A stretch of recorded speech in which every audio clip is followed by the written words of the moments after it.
সরকারি চাকরিতে কোটা সংস্কারের দাবিতে গত বছর জুলাইয়ে যে আন্দোলন শুরু হয়েছিল, সেই আন্দোলনে কিন্তু শ্রমজীবী মানুষের সরাসরি কোনো স্বার্থ হয়তোবা জড়িত ছিল না।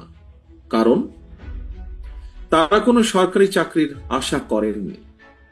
তাহলে প্রশ্ন আসে, পোশাক কারখানার শ্রমিক, রিক্সা চালক, দিনমজুর, ভ্যান চালক, অটোরিকশা চালক, ট্রাক চালক, হেল্পার, সহকারী, দোকান কিংবা রেস্তোরাঁ কর্মী, অথবা বিভিন্ন বয়সের নারী পুরুষ, সকল শ্রেণীর মানুষ কেন সেদিন রাজপথে নেমে এসেছিলেন?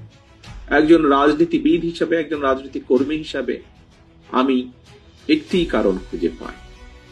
এর কারণ একটাই, দেশের সকল শ্রেণী পেশার মানুষ, দেশপ্রেমিক গণতান্ত্রিকামী জনগণ বিশ্বাস করেছে রাষ্ট্র ক্ষমতায় ক্ষমতালোভী যে ফ্যাসিস্ট যে পালিয়ে গিয়েছে, তারা যদি রাষ্ট্র ক্ষমতায় থাকে, রাষ্ট্র ক্ষমতায় তারা থাকলে কৃষক, শ্রমিক, ছাত্র, জনতা কেউ তাদের গণতান্ত্রিক রাজনৈতিক অধিকার ফেরত পাবে না।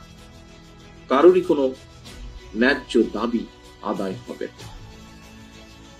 দেশপ্রেমিক গণতান্ত্রিকামী জনগণ বিশ্বাস করেছিল সেদিন যে ক্ষমতালোভী ফ্যাসিস্ট রাষ্ট্র ক্ষমতা কুক্ষিগত করে রাখতে সক্ষম হলে দেশের সার্বভৌমত্ব ভুলুণ্ঠিত হবে, এবং এ কারণেই ফ্যাসিস্টদের সেই স্বৈরাচারের শাসনের বিরুদ্ধে দেশপ্রেমিক শ্রমজীবী কর্মজীবী মানুষ নির্দ্বিধায় শহীদী মৃত্যুকে সাহসের সঙ্গে সেদিন আলিঙ্গন করেছিলেন।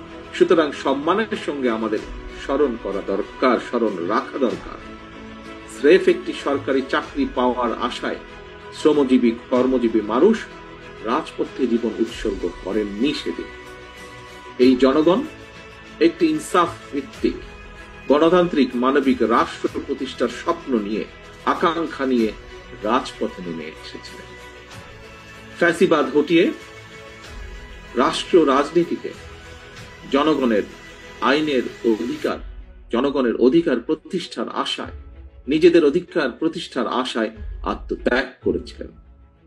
আজ যদি শ্রমজীবী কর্মজীবী মানুষেরা জানতে চায়, সেই শহীদের আত্মা যদি জানতে চায়, গণ অভ্যুত্থানে সবচেয়ে বেশি সংখ্যক শ্রমজীবী মানুষ শাহাদাত বরণ করেছে, কিন্তু বর্তমান সরকার এবং প্রশাসনে শ্রমজীবী কর্মজীবী মানুষের অবস্থান কি? পলাতক ফ্যাসিস্ট মুক্ত বাংলাদেশে বর্তমানে রাষ্ট্র সংস্কারের যে কর্মযজ্ঞ চলছে, সেখানেই বা তাদের প্রতিনিধিত্ব কোথায়?